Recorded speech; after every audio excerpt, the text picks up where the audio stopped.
My name is Julie Pearson Little Thunder. Today is January 5th, 2012, and I'm interviewing Muskogee Creek artist Bobby Martin as part of the Oklahoma Native Artist Project, sponsored by the Oral History Research Program at Oklahoma State University. We're at Bobby's studio in Tahlequah by the Illinois River. Bobby, you're currently an associate professor of art at John Brown University. You also taught at Northeastern State University. You've been involved in the Native art scene for many years, combining personal imagery with social and cultural statements in multiple exhibits around the country and abroad. Thank you for taking the time to talk with me. Sure, my pleasure. Where were you born and where did you grow up? Well, I was born in Tahlequah, Oklahoma, where we are now at the W.W. Hastings Indian Hospital. Grew up all my life in Tahlequah. From literally, well, we moved around a little bit until I was 5, and then my parents moved back to Tahlequah when I was 5, and then went through the Tahlequah school system from kindergarten on through high school, and then went to Northeastern here for a couple of years, and then dropped out of school, but I've been in Tahlequah for almost that whole time, with a few little stints a couple other places, but almost, except for maybe 3 or 4 years here and there, I've been in Tahlequah that whole time. What did your folks do for a living? My father was a counselor for the State Employment Service for the state of Oklahoma for many years. That was his career. He passed away in 2010. Had retired early, so he'd been retired for quite a few years. And my mother worked in the social services area first for the Bureau of Indian Affairs when they had an office in Tahlequah, and then when they moved their offices to Muskogee, she worked there for a bit, and then she retired from there and then started working for the Cherokee Nation. So she retired from there as well after a couple of years. So they both worked for various government agencies. What about your grandparents on either side? On my father's side, they were both educators. My grandfather, my dad's dad, was a superintendent of schools at a little school near Shakota, Oklahoma, Onapa, which was where they lived. That's my memories of them, is going down to Onapa. There was a school down there until the mid-60s, and then they consolidated, I think, with the Shakota school. So he was the superintendent of schools, and his wife, my grandmother on my dad's side, was a 5th grade teacher for many, many years. So they were both educators. Both had got their master's degrees here at Northeastern back in the 30s. Then on my mom's side, her dad, they were Herons was their name. He was R.W. Ransom Wesley Heron, was sort of a horse trader, general, kind of a whatever he could find to do, owned several little stores around, same area, around Onapa. And my mom's mom, my granny, was full-blood Creek, and spoke fluent Creek, really more fluent in Creek than she was in English. And they lived on Highway 69, just about halfway between Onapa and Eufaula, and that's where they lived. And she was a homemaker, and we did the garden and kept the farm and all that stuff. So that was my earliest memories, is being on their farm down near Onapa. What is your first memory of seeing art, or perhaps Native art? I think the first art that I remember seeing was not Native art. It was probably what got me interested in being an artist, is my dad was sort of a hobbyist artist, more of a cartoonist really, and he sent off for this correspondence course on how to become a cartoonist, and it came in these big spiral-bound notebooks and all these pages of how to draw these cartoon figures, how to draw a face, and how to draw, the figures in a cartoon style. And of course I didn't know anything about art at all, but I just thought this was so cool. And so he never actually finished the course, but I would take those books and just try and practice. So that was my first experience with art, and it was really kind of stuck with me for my life, I guess.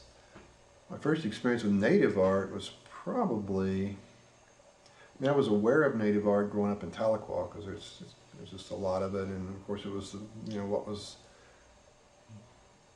what I thought of native art was the very traditional flat style art. Cecil Dick's work was around a lot. In fact, I'd see his work a lot in pawn shops and different places. So I was aware that there was something different about native art versus, you know, the sort of the art that I would see mostly in people's homes. We never really were, you know, my parents weren't necessarily that interested in art. We didn't go to museums. We weren't really brought up in any kind of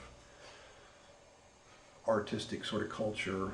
So I guess it was just, you know, I was aware of it, but I wasn't really, you know, surrounded by it or in that world necessarily. It wasn't until I got to college really is when I started being aware of it as, you know, way far down the road as an adult. So.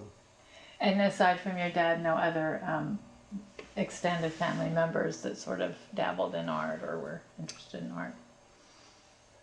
Not that I know of. I mean, I think some of them, they were, like my grandfather on my dad's side he really liked to work with wood, and I remember projects in the summer he could have me and my brother helping build these, you know, we were building some little planter out of wood that had it was a little cart drawn by a mule, and we cut it out, and you know, it was those kind of things. But nobody was formally trained in art, or nobody pursued art as any kind of a living or even a hobby, really. Just kind of, we had a few relatives that I knew just from being around them, like cousins that were good. They liked to draw, but none of them. I'm really the only one that I know of that really pursued art in any kind of professional setting. And how about brothers and sisters? I have one sister. I'm the oldest of three. I have a sister who's a year younger than me, and then a brother who's 3 years younger than me. Both of them still here in Tahlequah,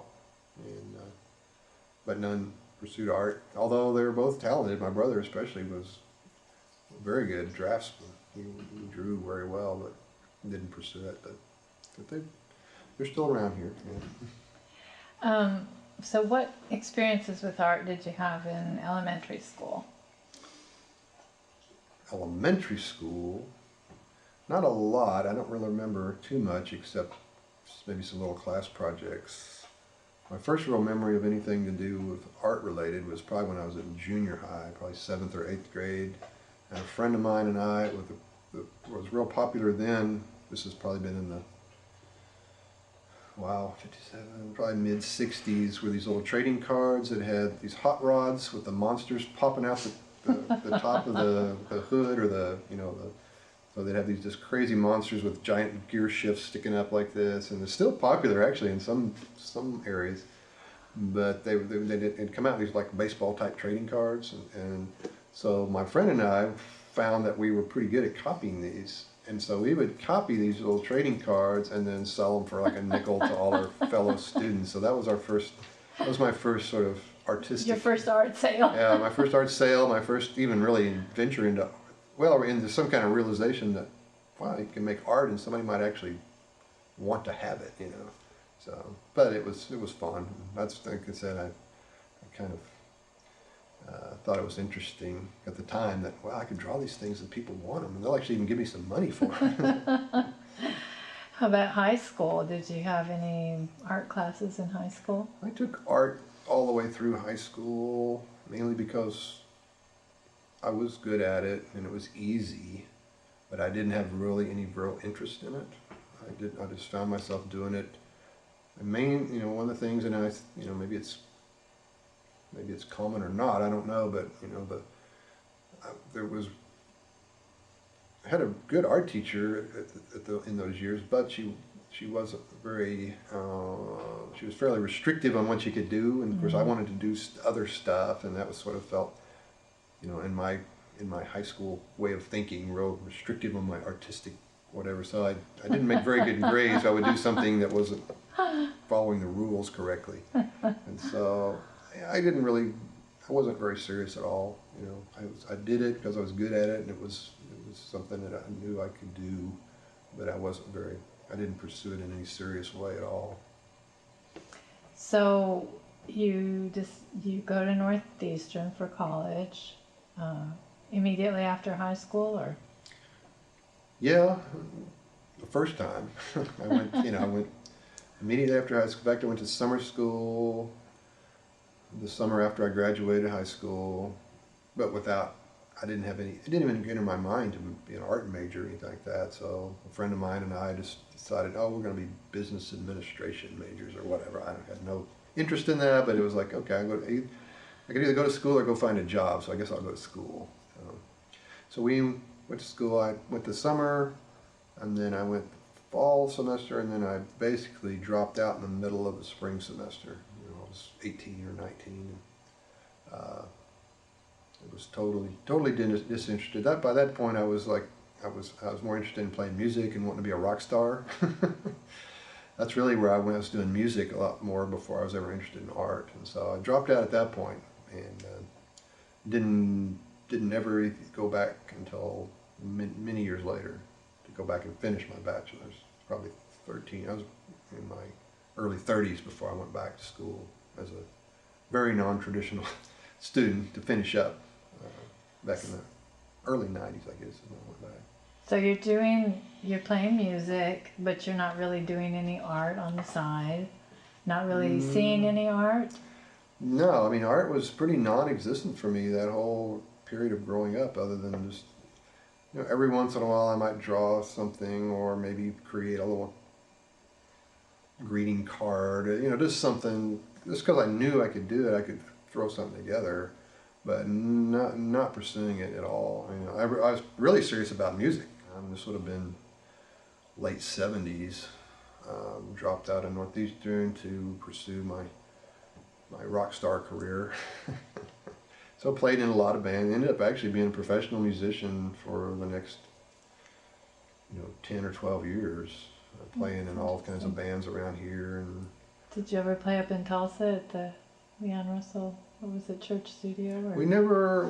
No, actually, I didn't get that serious about the business end of it until a little bit later, probably in the mid 80s. A friend and I actually, I have no idea, this was back when bankers were a lot more lenient than they are now, but we went in with no jobs, no real security of any kind, and asked for some money to start a recording studio. And he actually gave us some money to start and so we started this little demo studio downtown Tahlequah.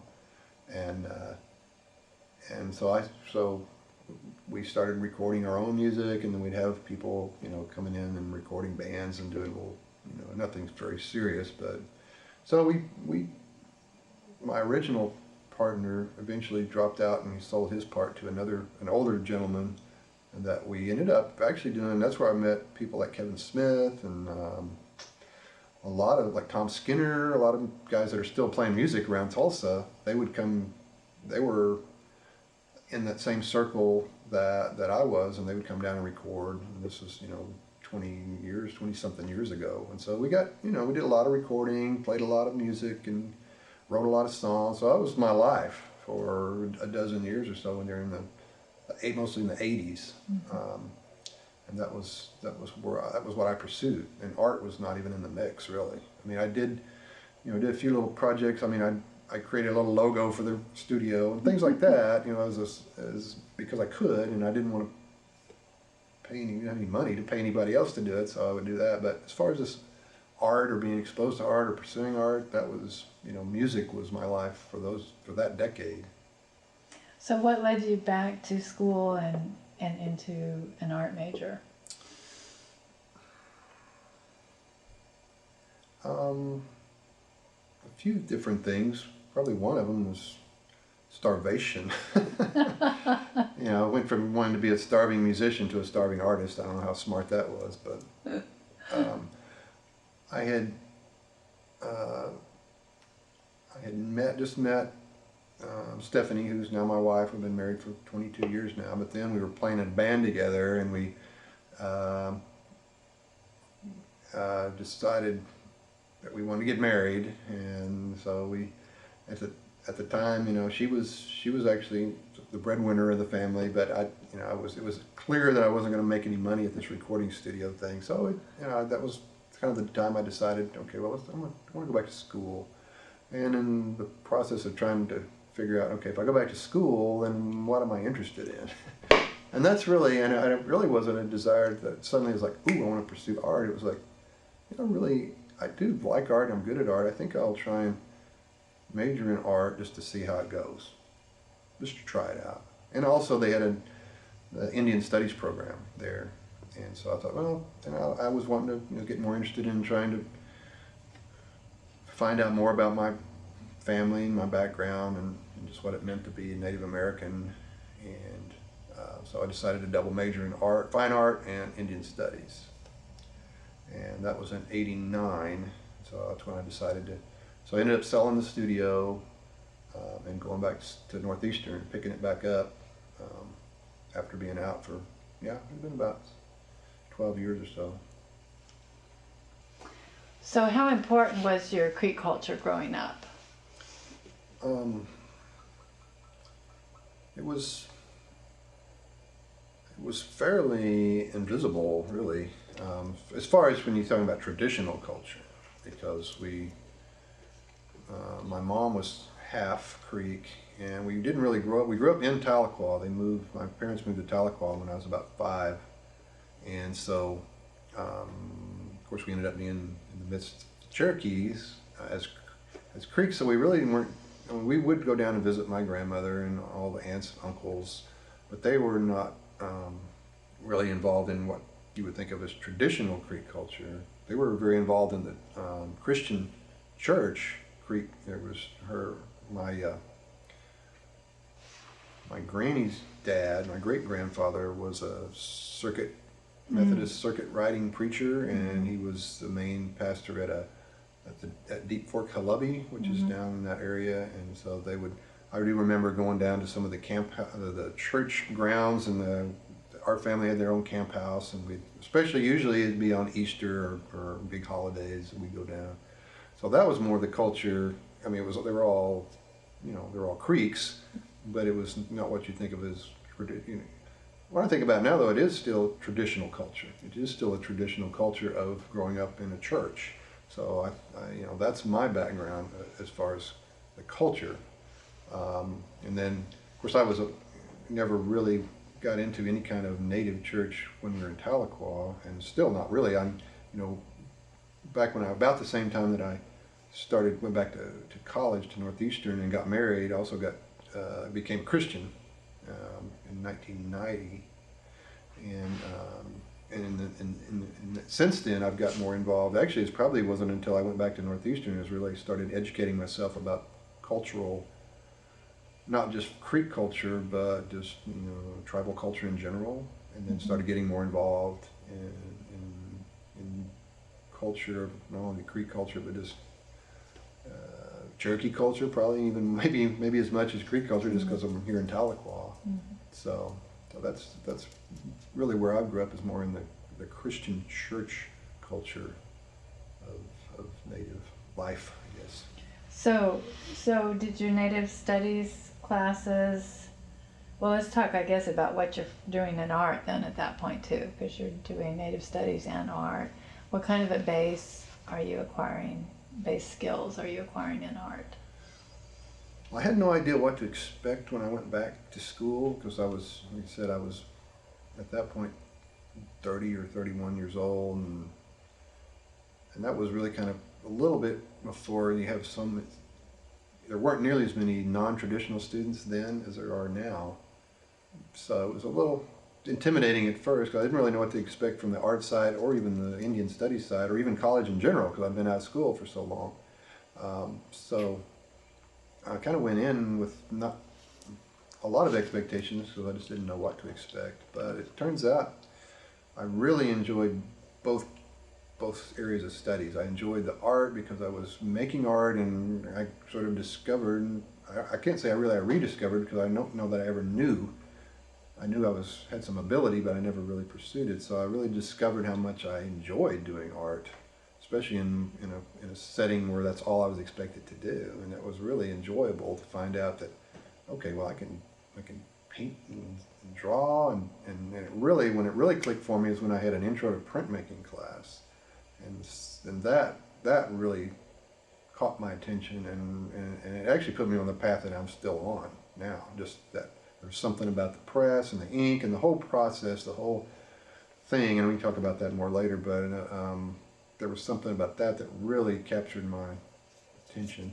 And then coupled with the Indian studies, that sort of, in a lot of ways, the Indian studies program made me think about my heritage, my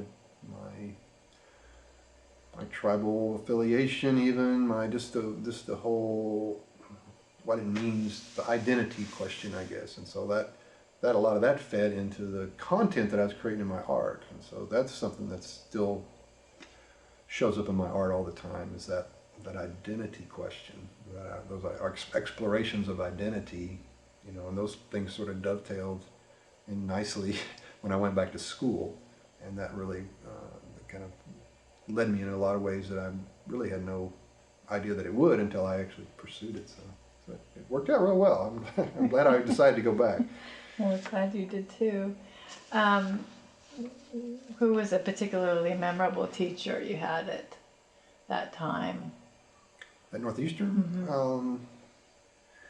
Well, it's interesting the way it worked, because I actually ended up going back to, after I got out of grad school, went back to Northeastern and ended up being colleagues of a lot of the people that were my teachers at Northeastern.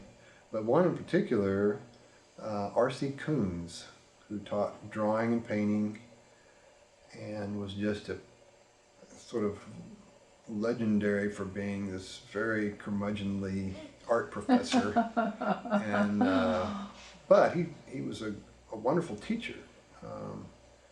He was very specific in his sort of what he wanted you to do, but he was also well, he was tough, but he was also very kind of supportive in his own curmudgeonly way. And I liked that about him. A lot of students were just freaked out or very, didn't like him. But I think if you really dug in, and he was one of those professors that would really you were rewarded by working hard for him.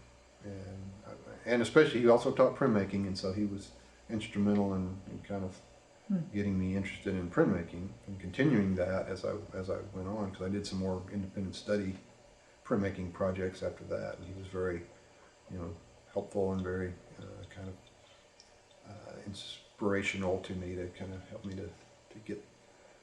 to realize that this is a really interesting way to express myself that I hadn't ever thought of before. So yeah, R.C. Coons was probably one of the main guys that kind of spurred me on to think about art as a serious career. So after you graduated from NSU, did you go on immediately to grad school, or what happened? I did. I was, at that point, that would have been 92. And I would have been 35 or something like that. 35, I don't know if my math's somewhere, in mid-30s somewhere.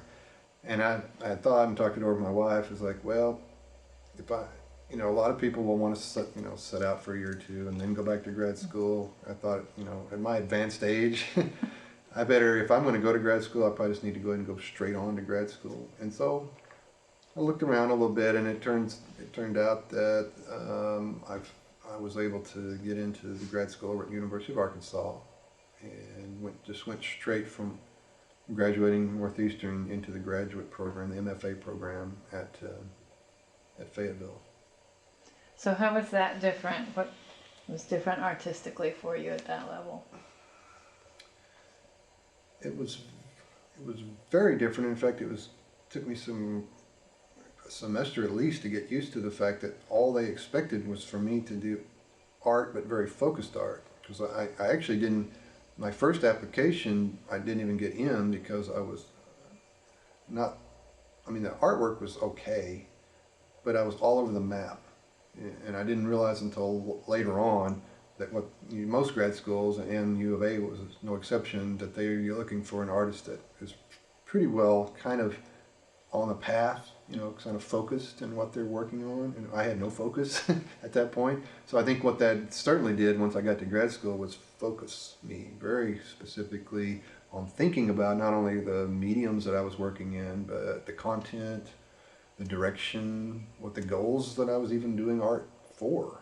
Made me really, when all you're expected to do is do art in your little cubicle and your grad student cubicle, then yeah, you have to really get serious about it. And I think that more than anything was what was beneficial to me about grad school, is it really focused me in on what I was doing with my art.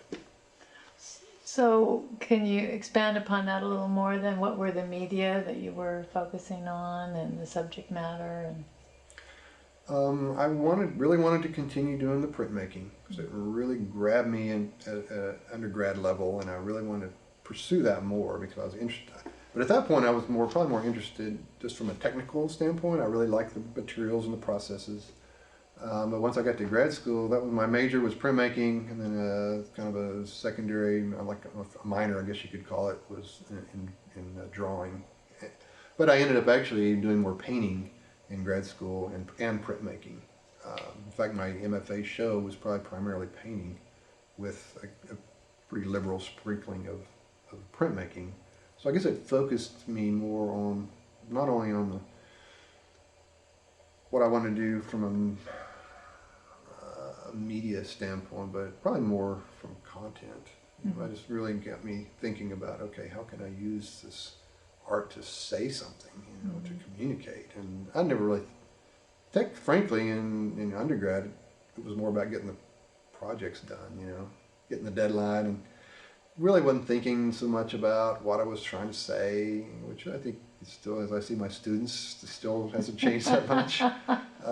So that was, it did, and I think that's what grad school, if there's a definite benefit to grad school for anybody, and it was for me, is that, like I said, that focusing on, especially on content and on why you're creating art. It does refine your technical ability, sure, but I think it certainly more refines how you think about your art and yourself doing art. so did you start doing photo collage, for example, in graduate school, using old photographs? I didn't really have any agenda with these old photographs, other than I thought this would be kind of cool to make a print out of. And so I did that in some of my printmaking projects as an undergrad in my senior year. And then when I got to grad school, I really started thinking about, again, in that kind of focus and what I'm trying to say. I started really concentrating on, these old photographs are more than just interesting things to copy. I mean, they talk about identity, they talk about history, they talk about family, they talk about a lot of things that I'm really interested in. And so that just really sort of captured my imagination on how I maybe could reuse these things in a lot of different ways, whether it's collage or as source material for prints or paintings or whatever. And then somewhere along the line, it actually wasn't until I got to grad school when I started integrating the text and the other materials like the Dawes roll names and Creek hymns and scripture and things like that. That was when, that's really when it started taking off for me, of trying to include all these other bits and pieces of information into these photographs. Yeah, and let's talk about that a little bit. There's,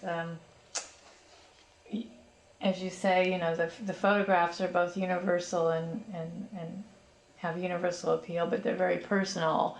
And yet when you juxtapose them with those Dawes rolls lists, what are some of the associations that you're evoking there? You're starting to.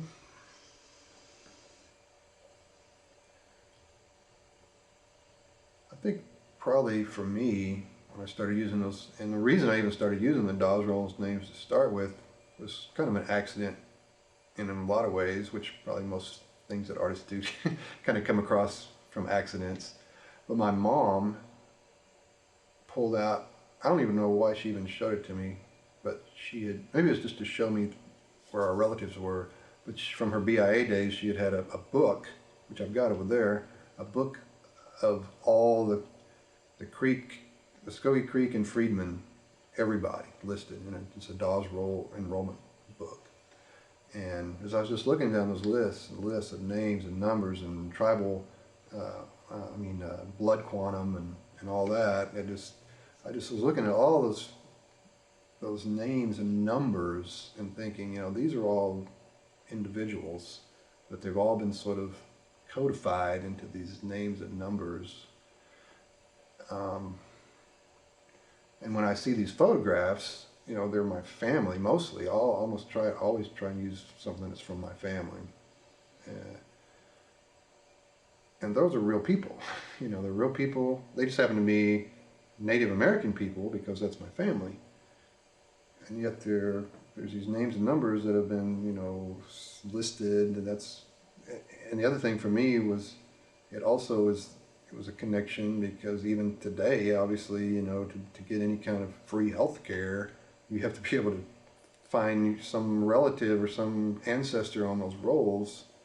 And so it's still got a political play today. And so to combine, what was real for me with what was sort of real to the government or whoever, it was an identity thing. It's really what got me interested in the fact that, okay, here's one kind of identity. Here's another kind of identity. They're both real in their way, but if I combine those, I don't know, it just seemed to be a natural mix of ironic maybe and just sort of a politically, well, I don't know that I was really, well, I guess maybe I was trying to make political statements, but I think it was about identity, and it was about the struggle for me too, about, okay, here's what was real for me, here's what the government says, or whoever says, I've got to have a card that says I'm connected to somebody on these lists. And then it just kind of a natural progression from there to include other bits and pieces of text and words and scripture and things like that. But that was, and actually before I even got to the Dawes names, I was using quotations. I need to actually go back to some of that. I found some really cool quotes from special collections at Northeastern's library. Do you know Dolores Sumner over there? They have those Oklahoma Pioneer papers, and I had gone through, it was some of the Indian studies courses I had, and I was doing some research through that, and I found some wonderful old quotes from some of the early native settlers, really, and they were talking about, all kinds of things, and so those are really the initial text that I used were some of those quotes from those Pioneer papers, and then it kind of progressed from there to the Dawes. The Dawes thing was just sort of when I really got more into the identity question. After you received your MFA, you were artist in residence at Gilcrease Museum for a year. How did that come about? It came about, providentially. The last year of my grad school at University of Arkansas, I had applied for this new fellowship. It was brand new. I think it had been only the second year they'd started through the College Art Association. It was called the Professional Development Fellowship, and the idea was you got a grant or an award for your last year of grad school, and then they also would pay they paid like half your salary to transition to a job or some kind of position somewhere. And so I applied. I had no expectation.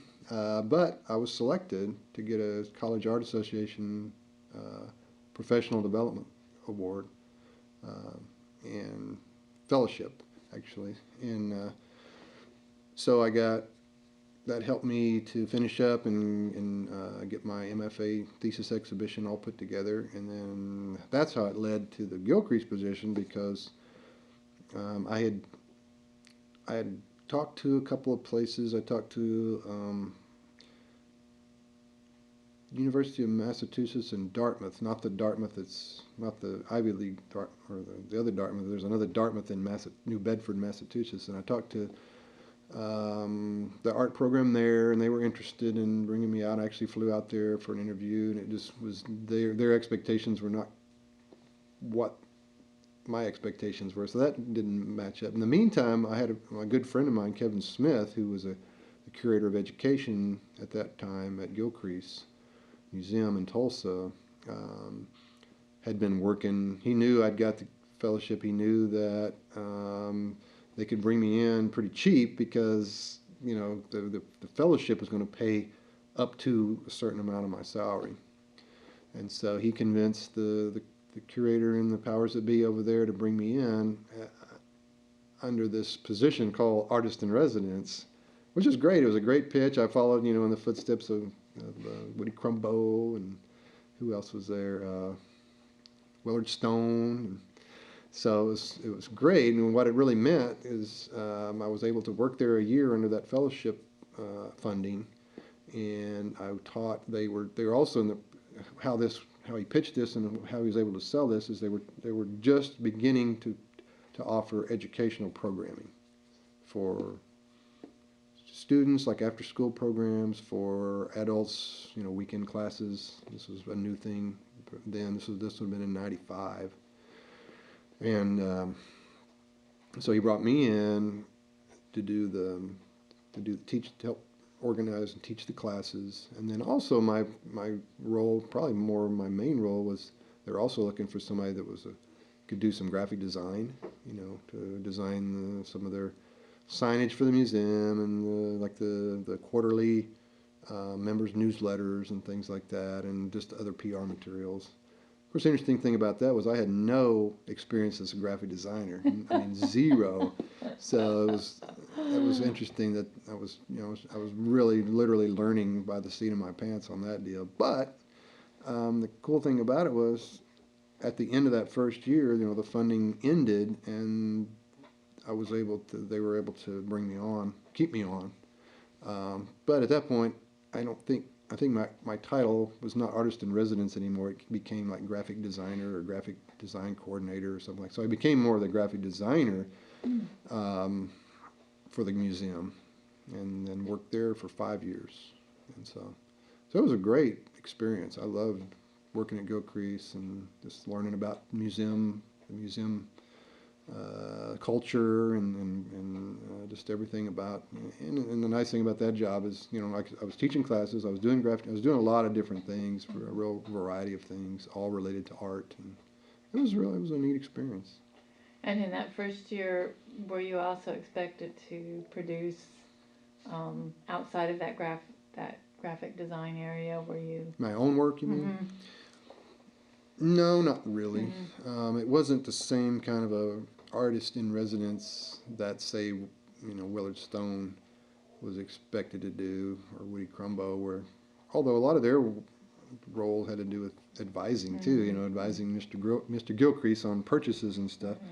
But no, I wasn't really expecting another. There wasn't. Although I did do a lot of work. That first year, one of the really big things that I got to be involved with was a show that Kevin put together called the Masters.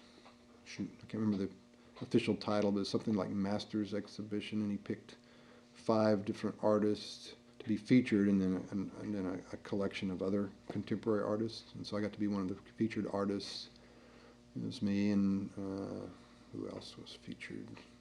Edgar Heap-a-Birds and Virginia Stroud, I think. But anyway, it was a really nice show, really well done show, and it gave me a lot of confidence in myself, and it was also it's good for my career at that point too. So. And then you also started, is it pronounced Berrien Studio or? Berrien Studio. Yeah, Berrien was my freelance company, I guess you'd call it. It was just me, but it's at that point when at some point between that first year at Gilcrease of being artist in residence and then the next 4 years of being a graphic designer, I somehow turned into a graphic designer and actually stopped making very much art at that time. Didn't do a whole lot of art. I did the one big show at Gilcrease and kept making a little art, but the more graphic design I kept doing, the farther away I got from studio art, to the point of where the next part of my life was getting a teaching position at Northeastern, and the reason I got the teaching position because I had the graphic design experience at Gilcrease, so I was brought in as a full-time graphic design professor. And at that point, I wouldn't say I totally had abandoned fine art, but I was doing mostly graphic design, and that's where the Berrien Intermedia came in. I was doing a lot of freelance work, graphic design work, web design work, and that was my freelance company that I still use whenever I do any kind of freelance design work. Mm-hmm. You've had a couple of exhibitions within the Muskogee Creek community, one at Chakotah, I guess, their community center, and then one at the Creek Nation and Elderly Senior Nutrition Center. And so let's talk about the Chakotah show first, which was called Through Our Ancestors' Eyes. Did they have an opening for it? Yeah, that was an interesting show. It came about. This was more recent than the elderly nutrition. This was probably in 2008, I think. And it was sort of another providential thing. Actually, it was a cousin of mine who was the director of the what is the official title? The Chakotah Creek Indian Community Center. And it's just, they provide help, and they have it's kind of a meeting building there down in Chakotah, and they also provide help to the Creek community in Chakotah. But somebody one of the officers of the community center had just seen a photograph in, I don't know if it was in the Creek Nation paper or somewhere, of a picture of it was a photograph of a pastel diptych that I'd done from a family photograph. It had my granny in it, and it had several other kind of matriarchs of the Creek community in it, and it caught her eye because she knew all those ladies that was in the photograph, and she was actually related to at least one of them. And so that caught her eye, and it turned, she didn't know at the time that the director was my cousin. So anyway, she showed him that, and she thought that was really neat because there was a direct connection to the Creek community there in Chakotah. And of course he says, "Oh, it just turns out he's my first cousin." So that's kind of how that came about. They were really interested in seeing that image. And what was fun for me is I really didn't want it to be, because this community center is not an art gallery. It's not even an art, really it's just a meeting place for folks to hang out. And I didn't have any expectation. I didn't want to bring in a bunch of paintings and fine arty work that really people didn't understand necessarily. I really thought it would work kind of neat because it was a tie-in to their community if I made it sort of a collaboration between me and the community. And so what I proposed was for them to send out sort of a request to all the community members to bring in their old photographs, and I would sort of kind of curate those. And so they did get a lot of folks bringing in old photographs, and I selected, I don't know, 30 or 40 photographs, and we ended up, I kind of photoshopped them a little bit and kind of, so they'd be all consistent looking, and then ended up matting and framing those choices. The ones we didn't pick, we ended up printing them all into like a photo album, so people could look through all of them at the opening of the show, or through the whole show really. And then I put a scattering of my own work mixed in with their photo that they brought in, and so it was just kind of a neat way to collaborate with the community and kind of bring. And I kind of liked it because I wanted to make what I was doing more connectable and more real to people that probably were never going to go to an art museum, never going to go to an art gallery, but I wanted to make what I was doing relatable to their lives and their experiences, and it worked out really great. I was really happy with the response that the response of putting the show together, and then the response of when it got up on the walls, and just really I actually found out. I'd been using a lot of these photographs for several years, but didn't really know some of the people in them. So it really helped me identify a bunch of people that were in these photographs because a lot of these people were related to them, and it was really a fun project. That's neat. How about the Nutrition Center exhibition? What was that? That was that was kind of actually it's kind of a continuation of my MFA thesis show.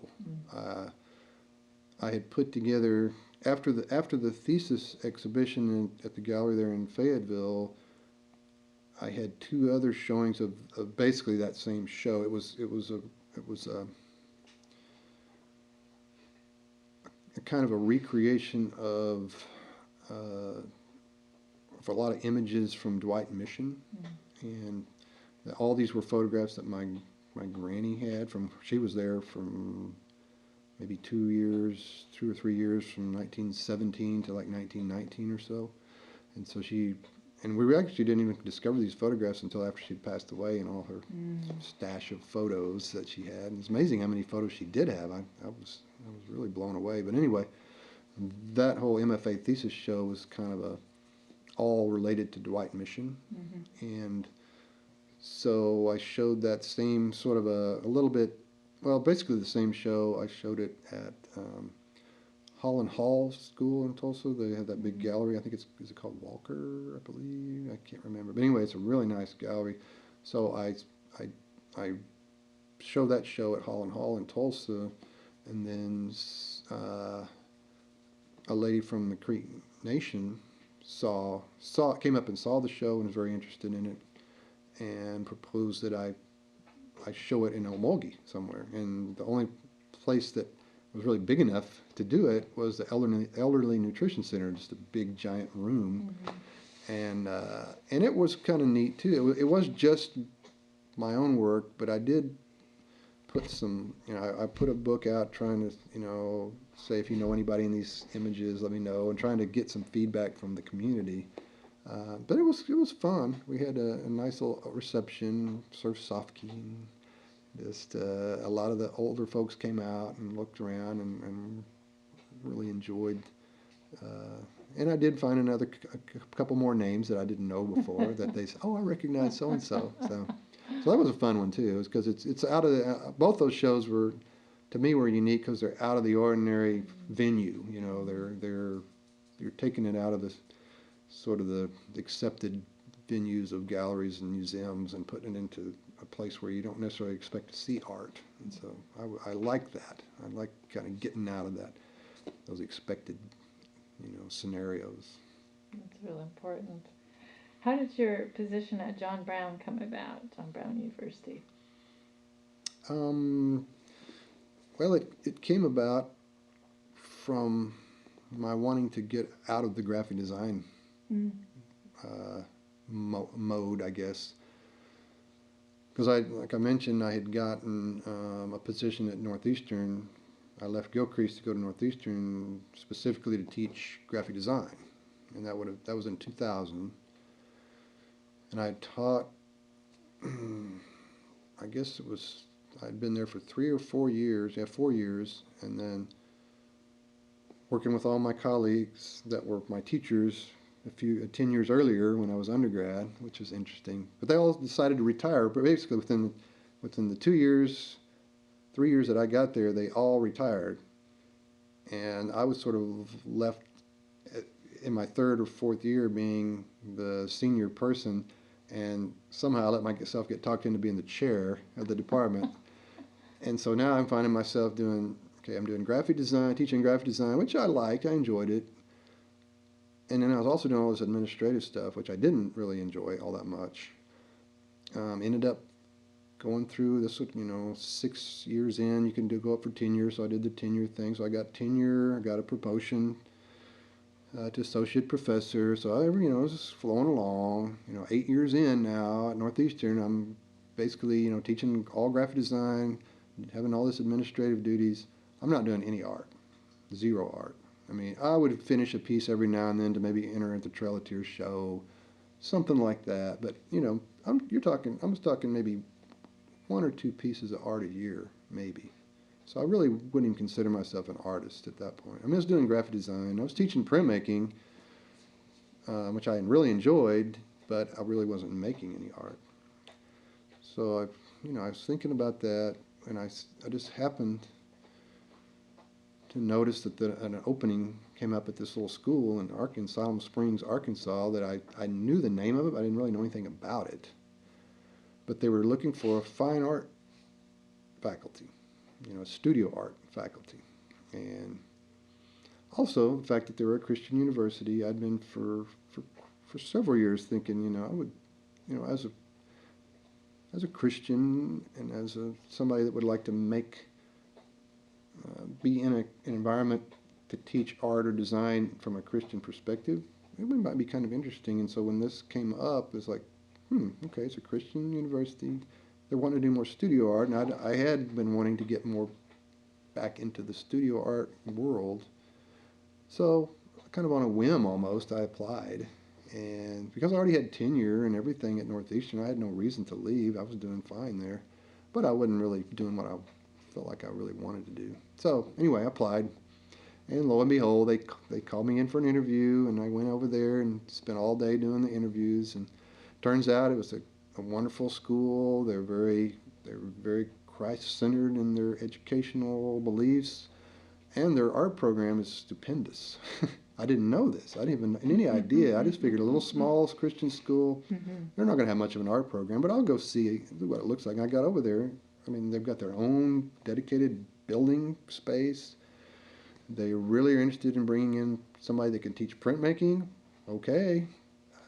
That made my ears perk up right there. It's like, oh, you want a printmaker?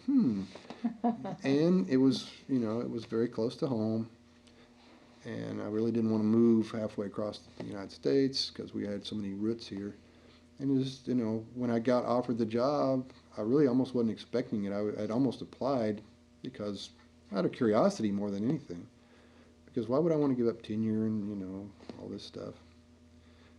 But somehow, I just felt like God was saying, this is where I want you. And so I accepted the job, and that was in 2008. So I've been there. I guess I'm finishing up my fourth year over there now.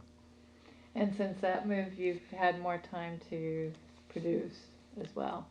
Yeah, but for that, there were several things that sort of fell into place to get more back into the fine art world. One, well, the JBU move was one. It forced, I at that point I was committed. I had, if I'm going to teach fine art, I better be doing fine art. So that was a commitment that I had to start being an artist again. And another major thing that happened at almost the exact same time was a collector named Bill Wiggins, if you know Bill.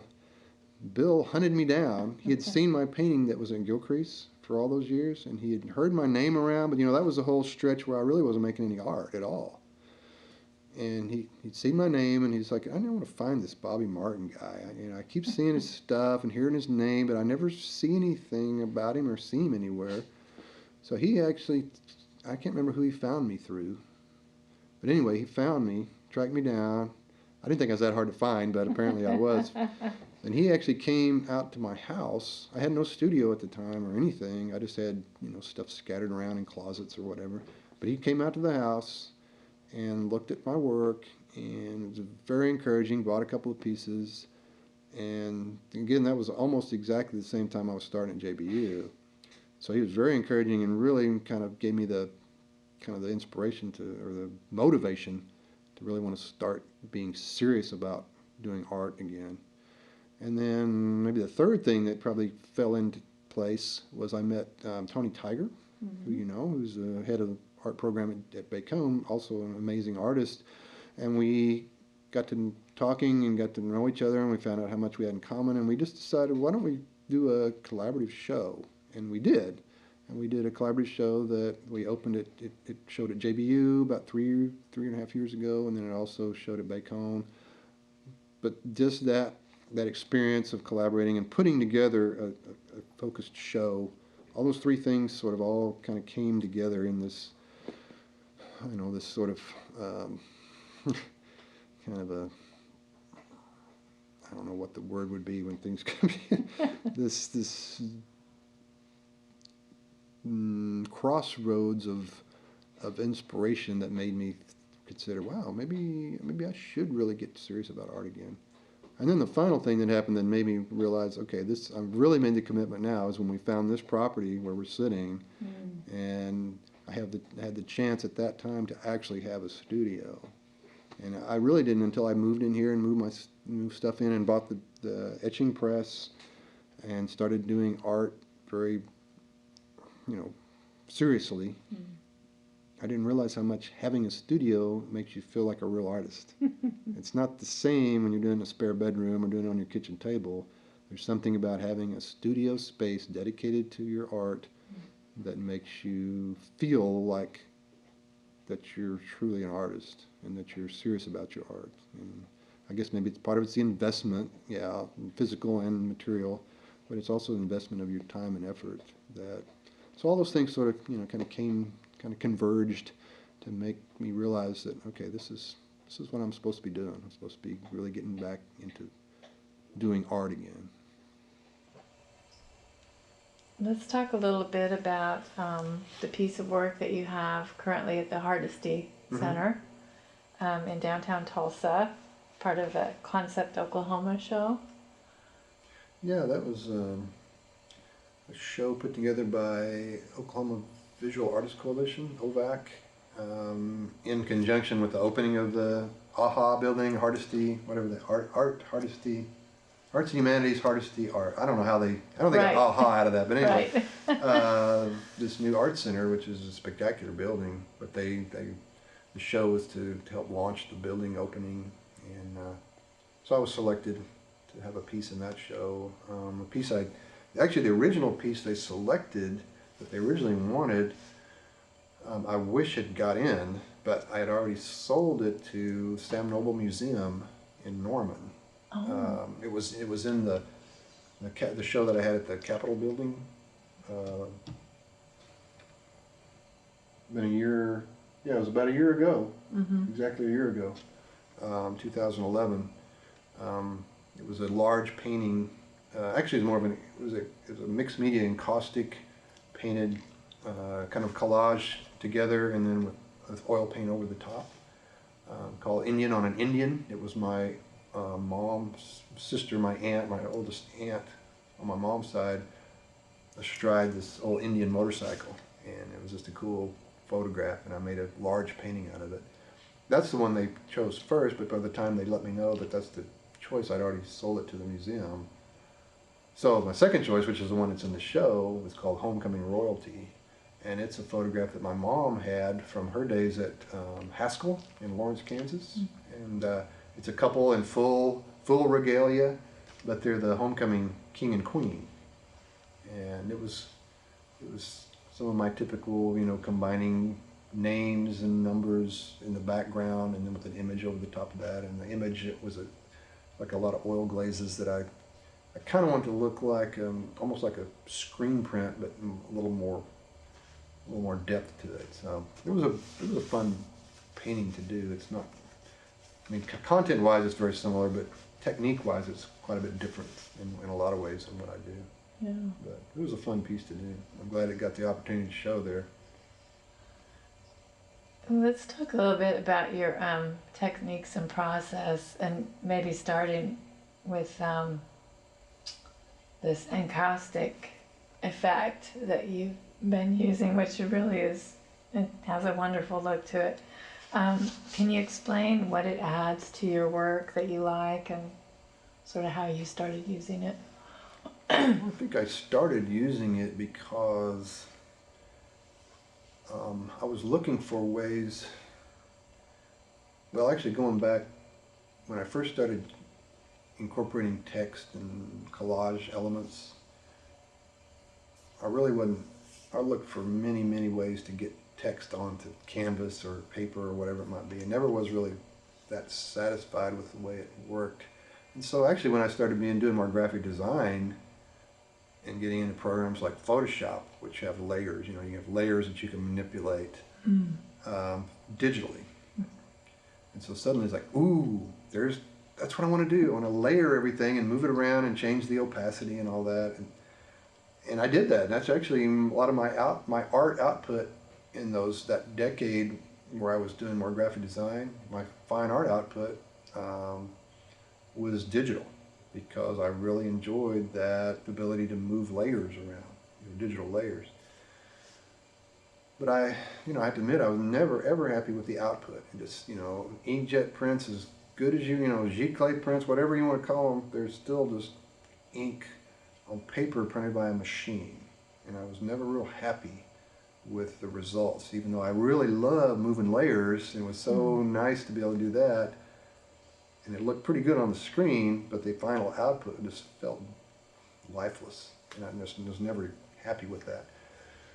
And so I guess it's been actually pretty recently, within the last couple of years, where I didn't discover, but I just sort of stumbled on to this process of encaustic, which is kind of making a resurgence now. For a lot of years, the only person who was doing encaustic was Jasper Johns and a few other assorted artists that were working with this weird beeswax kind of based material. But it's started to be real. I mean, you find lots of books about it now. It's kind of making a comeback, I guess. Maybe not a comeback. It's just sort of becoming more popular.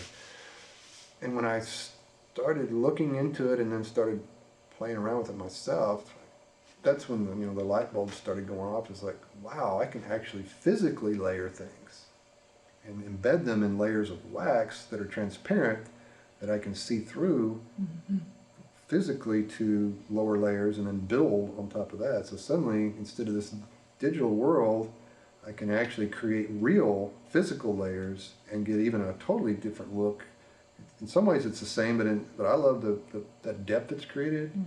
And it's also just the wax itself somehow sort of creates this, to me anyway, a sense of age in ways, and in kind of that canvas doesn't. And so I've been really interested lately in that whole idea of embedding and layering and then painting on top of all that. And it's kind of, and also when you talk about process or technique, one of the things that's really interesting to me, and we can look at that later with that painting over there, is something I'm really interested in trying to pursue, is I can draw into the wax and then fill those lines with like oil stick, and then clean off the wax surface, and it leaves the incised lines filled with ink or with oil stick paint, and it looks very much like a print, like a dry point print or an etching. And then I paint over that, so it's got the look of printmaking, which I love. It's got the layering of the computer, which I love, and it's got the painting on the surface, which I love. So it sort of combines everything that I've been interested in all in one kind of neat package. And so that's what's really been interesting to me lately, is pursuing that idea. And it's the first medium that I've found that I can do all those things to an extent that I feel like it's really worth exploring more. Right, yeah. Just really neat. So when you're talking about the kinds of printing that you like to do, you're mainly talking about this sort of etching. Yeah, if you're, the two main, well, actually it's the three main techniques of printmaking, or lithography, which is usually on stone or metal plates. Relief printing, which is like linoleum cuts or wood cuts, where the ink goes on the surface, and then you put the paper down and apply pressure. Or the third kind, which I'm mostly interested in, is intaglio or intaglio, which involves creating lines or some kind of marks into a surface, and then the ink is held in that surface, and then you polish off the surface, and then just the ink that's below the surface gets printed. And so that's etching, dry point, engraving. All that involves an etching press. I didn't do any kind of printmaking, especially etching, for that whole decade after I graduated from grad school, because I didn't have access to an etching press. So I just didn't do that. But that's what I've been mostly interested in, and I've really become re-interested in it now that I've got my own etching press, which is a great blessing. Right, we're going to maybe take a quick look at that. How important is preliminary sketching to your work? Well, don't tell my students, but not that important. Because I do work a lot from photographs, I don't necessarily sketch those photos out. I find different ways to transfer them, like these large paintings. I will use a projector, and project the photographs, and then I do draw them, but I don't necessarily draw a bunch of preliminary drawings out. I'll usually try and work the idea out on sketchbook, but really more frequently I use the computer. I use Photoshop as my preliminary sketch pad, where I will use that program to arrange where the photograph's going to go in relation to the text or the other elements that are in it, and that becomes really my preliminary sketch, is what's on the computer. And so often, whether it's a print or whether it's a painting, whatever it might be, often my preliminary work's done in the computer, and then that's sort of my basis for where I go from there.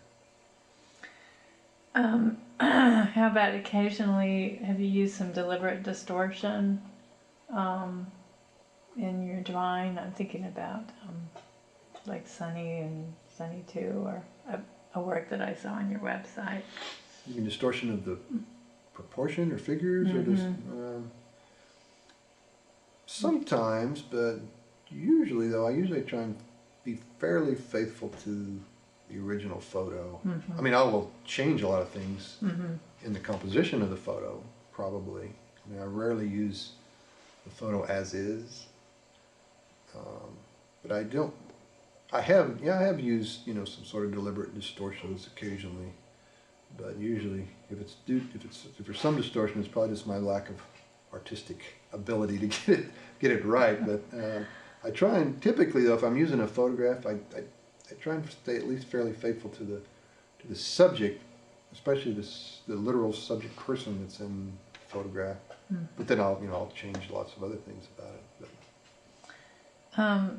Do you feel like with some of your projects you're getting more involved with three-dimensional media, and that's separate and apart from encaustic, but I'm thinking about the project that we're going to talk about here at the end?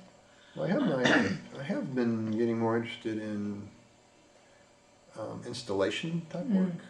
I just did a piece for a show that Heather Autone and Tony Tiger and America Meredith curated, that H2OK show. It was that showed in Norman, Main Side Gallery, and also showed at Bacone. But I put together a little installation, an actual working water fountain thing. It involved some steel cut names, the Dawes names, and some old photographs, my usual shtick, but it was put together in a way where the water ran through the steel and trickled down the names, and then it was backlit where the photographs were kind of backlit and glowing in the midst of all that steel and water. And so it was interesting to me because I really never tried anything like that before. I mean, when I've put shows together, usually there's some element of installation a little bit involved in putting it together. Like my thesis show, really my idea was to put even a large 6 by 10 foot painting. I put these little, instead of stretching it on a stretcher on canvas, I just put the canvas on the wall and put these wooden corners that were cut in triangles to look like old photo corners. So I've always had this sort of inclination to do sort of installation-y type things, but recently I've been going more full-blown, just purely kind of installation construction type things. And that water feature was one of the things I've worked on. The thing you were mentioning that I'm collaborating with Tony Tiger on is another one that's a major installation that we're working on. And so I've been, and just the fact the encaustics become themselves a little more three-dimensional. And the fact that you're dealing with these multiple layers of wax, the wax melts and runs all over the place. You don't really have a control, and I like the drippiness of it, and I just like the tactile quality of that material. So I don't see myself becoming a sculptor or anything like that, but I do really enjoy the three-dimensional quality of the stuff that I've been working with. What is your creative process from the time you get an idea? Well, it varies, I suppose, but usually, at least for the past, I don't know how many years, 15 or more years, I've I've really been using these old family photographs, and so a lot of it comes from directly from the photographs, just looking through those photographs. And I've been blessed that my mom's side of the family were photo bugs, you know. I mean, they all took a lot of pictures. Every time we get together at family events, we have a Christmas get together every year, and they seem like they always show up with more photographs that they've found somewhere, and they know that I do this, so they all bring their photos in. So it often starts with the photo. I've used a lot of the same photos multiple times just because I love the photo, but I'll do it in different ways with different media, or reuse it in some way. So I sort of reused a lot of the similar images a lot, which I like that. I like to be able to continue to use these, and that's kind of sort of the consistent thing that I've done over the years, is use sort of a core collection of just photos that I love and just rework them in different ways. And so it mostly usually starts with the photograph. And then the next thing, and maybe you decide, okay, what medium I want to use, because I get really bored if I just work in one medium all the time. So I skip around from printmaking to painting to encaustic, and so the process is, a lot of times I'll take which photograph I want to use, I will then play around with it. And again, that's my preliminary sketches, is working with it in the computer. I've got a collection of different kinds of materials, like the Dawes names and the different, I've got a little bitty Creek hymn book. It's in the Muskogee Creek language that belonged to my granny. It's got a lot of her handwriting and notes in it and things, and I've used that a lot. I'll scan some of those pages and incorporate those elements into it. And so a lot of it, the preliminary sketching and idea generating, comes in the computer, and then from there it usually goes from, it kind of depends on what technique or what medium I'm going to use. Once it gets out of the or sometimes it doesn't come out of the computer. Sometimes I just use the computer mock-up and work from that. Other times it'll get printed out. Say for example, a photo etching, actually the output itself will come out as a transparency, and then that gets exposed to the plate. So sometimes it's the actual physical digital file that becomes the basis for it. Other times, like the encaustics, a lot of time are just cut and paste in layers of wax. And so yeah, I guess the creative process almost, or at least the majority of the time for me, starts with the photograph. So what about your creative routine? I mean, you're teaching during the day, obviously, but when you're in the studio, what's your routine? In the studio itself, it's kind of similar. I get bored easily by working on one thing for very long, so it's been an amazing blessing to have a studio space, because I can keep things set up and I can bounce back and forth, and so I can work a little bit on this one, and then either while I'm letting a layer dry or a glaze dry, I can go work on something else. And so and then also it's been nice to have a studio like this, because a lot of what I like to do is, as a printmaker especially, is collaborate. And so a lot of times it depends on kind of bouncing stuff off other people. So having people out here, I've had several opportunities to have other artists out and do like print parties, or just little monotype sessions where we kind of all get together and kick around some ideas and put some art out there. Not in any kind of necessarily even any finished exhibit ready work, just throw some ideas around. And that's, to me, that's a lot of fun, is just swapping ideas and swapping techniques and seeing how other people work. So You've done that with the Southeastern Artists Association? We've done that several times. In our meetings, we'll come out here. In fact, the last meeting we had in December, next December, in November, I think, we had a group out, and it was really neat. We had a group of 8 or 9 folks, some artists, some not artists, but even the non-artists, willing to sit down and try and make a monotype. So it's a lot of fun. I like that interaction of artists creating. What do you consider, like, as you look back over your career so far, what do you consider a kind of fork in the road moment? Probably that, I don't know if it was a single moment that I could define, but that sort of conjunction that I was talking about of taking the job at JBU as a studio art faculty, and also the Bill Wiggins push, finding me and then saying, man, you need to get off your rear and start making some art. And then, putting together that show with Tony Tiger. So it was sort of a, it didn't happen all in one moment, but it was sort of all close enough together that it felt like that was and then I guess the final big push was getting the studio. That made it really real at that point. That, okay, wow, okay, I've somehow become an artist now, And it's not just the building, but it just is a, so I guess that's, that was probably, those things all combined, but especially this the moment that I was actually had a studio to work in, that really made it kind of confirmed that, okay, I guess I'm on that path now to being very serious about it. I mean, I was serious enough before where I was, getting in shows and doing things like that, but I just really didn't feel like I was giving it everything I had. So the time spent teaching is good. I mean, I'd love to, probably most artists would love to be able to do nothing but their art, and I would surely crave that at some point. But the freedom that I have in the schedule of teaching is awfully nice to be able to work on my own things in the summer times, and then even through the year, I've got enough time that I can kind of devote.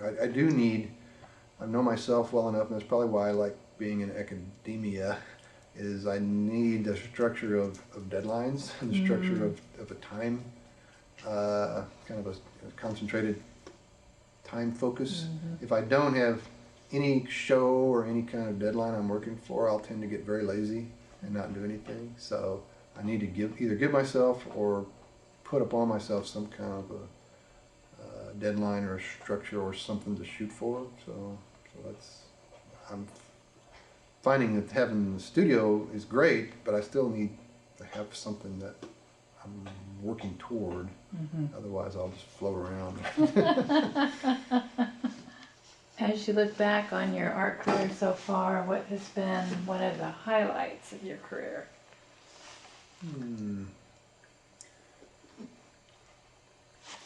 Well, most of the highlights that I can think of are fairly recent, and they probably a lot of them tie to exhibitions that going back. My thesis exhibition was I think a highlight for me. It was the first time I could actually step back and look at a whole gallery's worth of work and say, wow, I did this.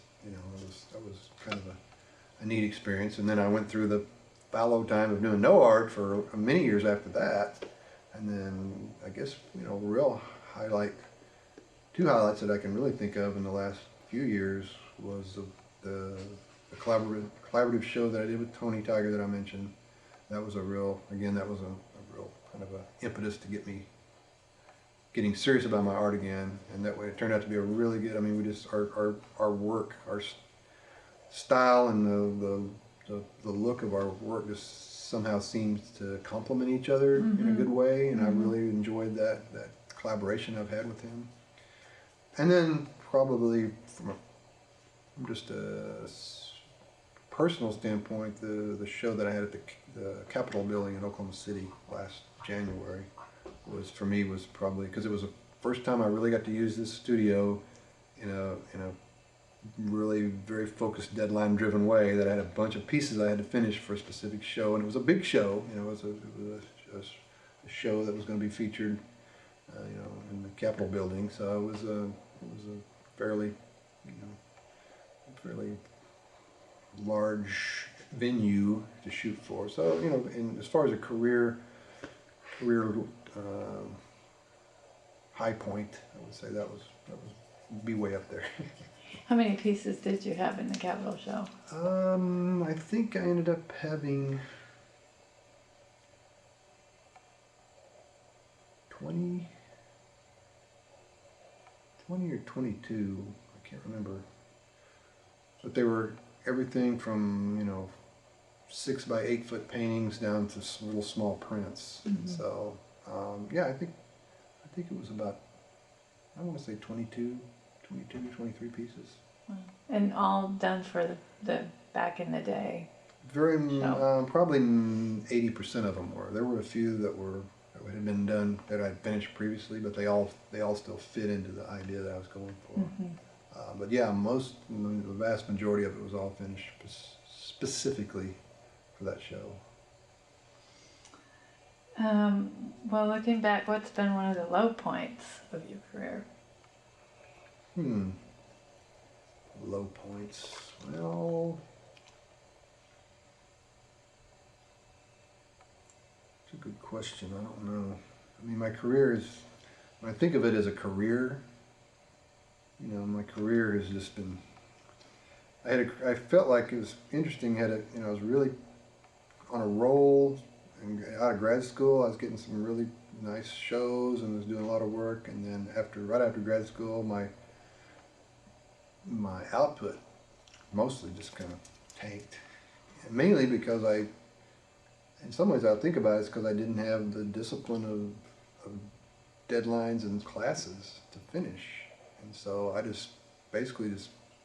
I got my job, I was working at Gilcrease, and I didn't really spend any time on my own. So I really wasn't, when I think of low points, I think of discouragements, but I don't know if I've had necessarily, the low points in my career were probably self-imposed low points, just because of sort of abandoning what, maybe I could have been doing or should have been doing. And Bill Wiggins often points that out.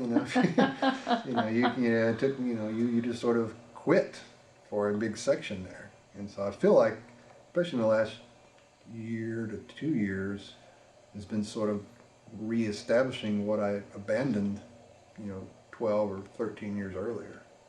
And so I guess you could look at that sort of abandonment as a low point, rather than trying to keep this, you'd think your career trajectory is supposed to keep going up. Mine was sort of going up, and then it just kind of quit, and now I'm just sort of feeling like I'm picking it back up. So I guess if I could think of a low point, it'd just be, that I did sort of walk away from it for quite a while. Well, is there anything you'd like to add, or anything we've forgotten to talk about before we take a look at your work? Well, I've enjoyed talking about it, because a lot of this is, I haven't really thought through it until you ask the question. It's like, okay. Even thinking about my career as a career, sometimes you don't, artists don't often do that. Sometimes it's just, going from one deadline to one show to the next. So it's good to think about it as a career, And so I think if anybody's looking at these tapes for any kind of career advice, it'd be, look at your art output as a career, try and make decisions that you think are, well, true to yourself, but also are going to help establish yourself as an artist, as a person, even as a communicator. Not worried about so much about just trying to finish one piece to get to the next show. I think a lot of times as artists we do that. So I've been blessed to be able to be in positions where I don't have to rely on my art to make a living, and so I've been able to explore a lot of things that I probably wouldn't have done if I was only relying on art to make a living. So, and I've just been happy to be able to pass some of that knowledge on to other people. I've really enjoyed the educational aspect of my career, of the teaching part of it. I don't necessarily see myself teaching way into retirement age. I mean, I've really enjoyed it, and I'd love to continue doing it for as long as it's interesting. But and I've liked, I think I've drawn a lot of energy from students too, because every semester you go back, you've got new classes and new students, and they have, a lot of them have interesting ideas. Some of them aren't practical sometimes, but this, their energy that they have has helped maintain interest for me. So I really liked that part of my career. All right, well, let's take a look at some of the work. So, do you want to tell us about the Grave House project? Yeah, this is a work in progress, a collaboration between Tony Tiger and myself. The idea that the inspiration for this was a lot of one of the traditions among Creek and even some Choctaw and Chickasaw, but I think it's mostly Creek Christians are to build. And it's not universal. It's just certain, and you see them a lot down around Henrietta, Oklahoma, and Dustin and those areas.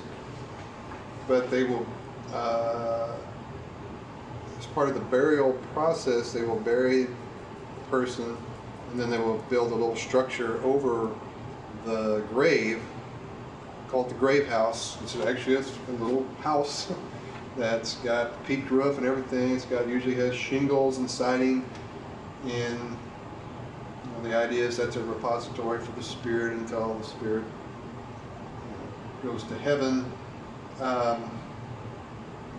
They don't maintain the grave house; they just build it, and then it's designed to just decay into, from dust to dust, kind of an idea. And so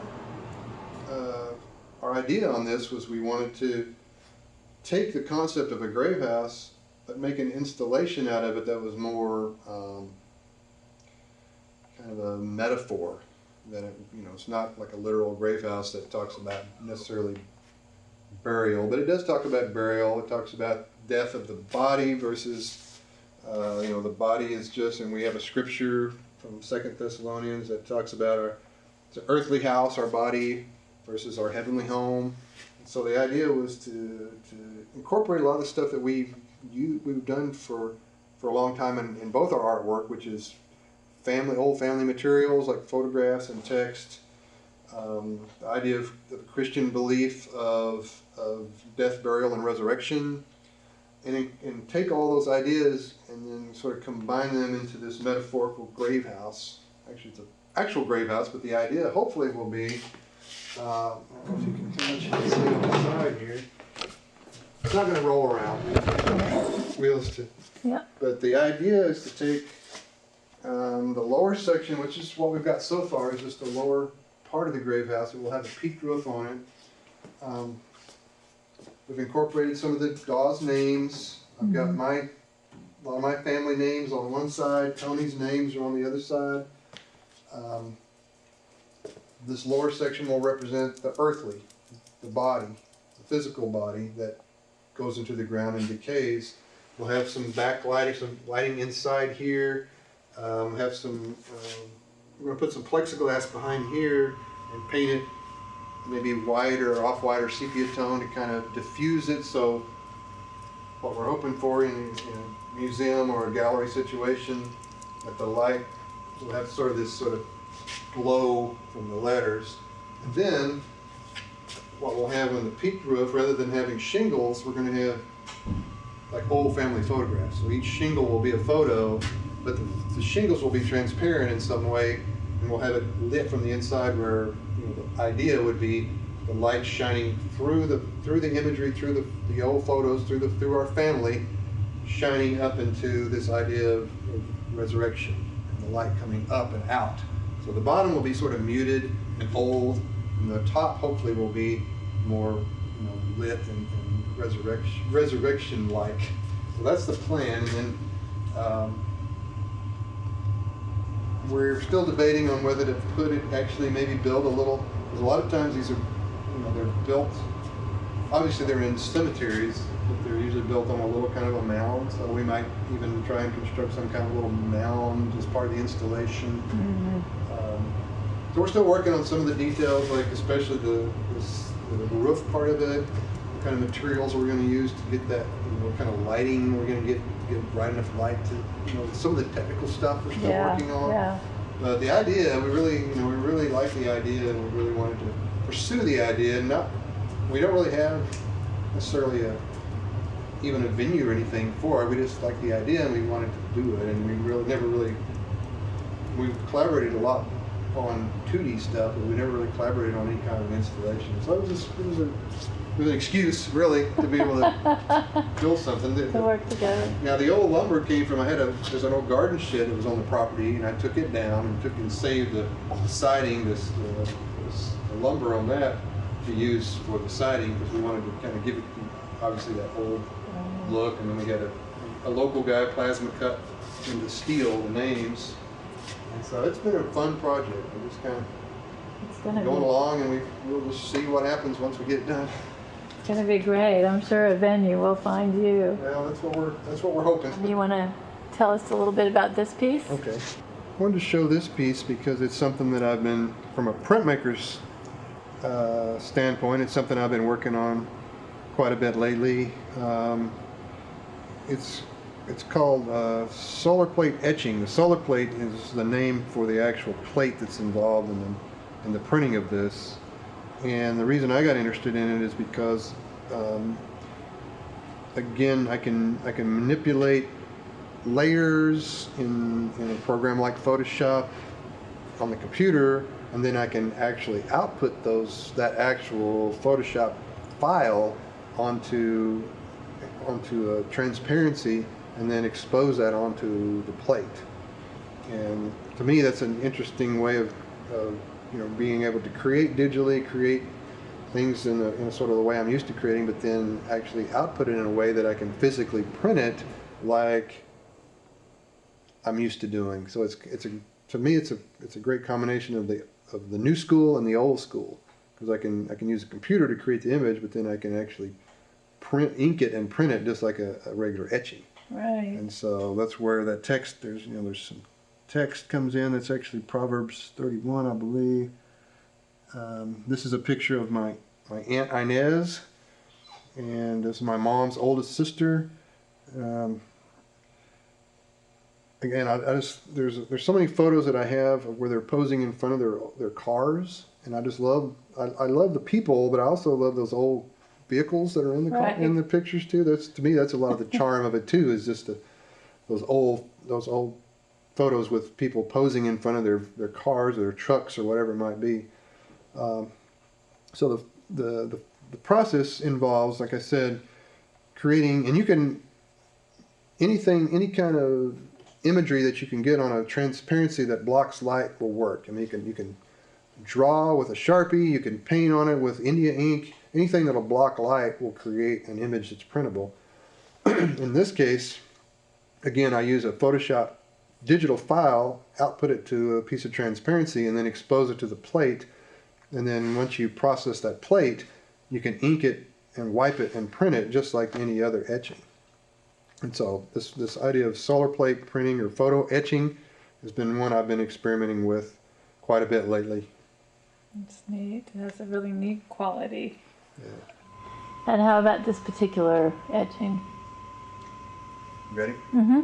Yeah, this is actually a screen print. Oh, a screen print. I'm sorry. Yeah, it's a screen print, which is actually new for me. One of the reasons I was interested in doing this is I've never really don't have a lot of experience in screen printing until I was asked to teach a screen printing class, and suddenly it's like, oh, I better learn how to screen print.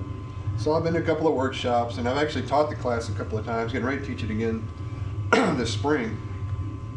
But I wanted to see how I could adapt screen printing to my usual content, my usual subject matter. And so this is a 3-color screen print. You got the light tan, the darker brown, and then the black. And what I was interested in doing is trying to figure out, taking these old family photos, trying to figure out how to decide where the values are going to fall, technically how to decide where, the shadows and the different colors needed to be. I also wanted to make it look more hand-drawn, and in some ways I didn't quite get where I wanted to. There's a few areas where you can tell because I actually hand drew all the transparencies before I created the screens, because technically what you do is, just similar to the photo etching, you create a transparency, then you expose that transparency to the screen, and then you push your ink through that. So each color has a separate pass. So I was trying to get trying to figure out how to use these old family photos, still get that kind of a sepia tone-ish old look to it. And this one's one that's fairly unusual in the fact that I just went use the straight photograph. I didn't try and add any kind of other content, names or numbers or anything. was just straight. I was really wanting to concentrate on just the imagery, and I love that. I've used this imagery over and over. This is Aunt Kate. I was too little to. She's a distant relative of mine. She was I think a second cousin to my mom. So I don't, or a great aunt, I can't remember. Anyway, they were related. I never did get the opportunity to know her, but she looks pretty feisty to me. Yes. I love this image, and I've used it multiple times in a lot of different mediums too. Yeah, and I think that was a real successful run at that type of printing. It's a great image. I like the way it turned out. It was an experiment. I was experimenting with really the process of screen printing and how I could adapt it to what I'm used to doing. Right. I thought it worked pretty well. It looks great. Well, thank you very much for your time today, Bobby.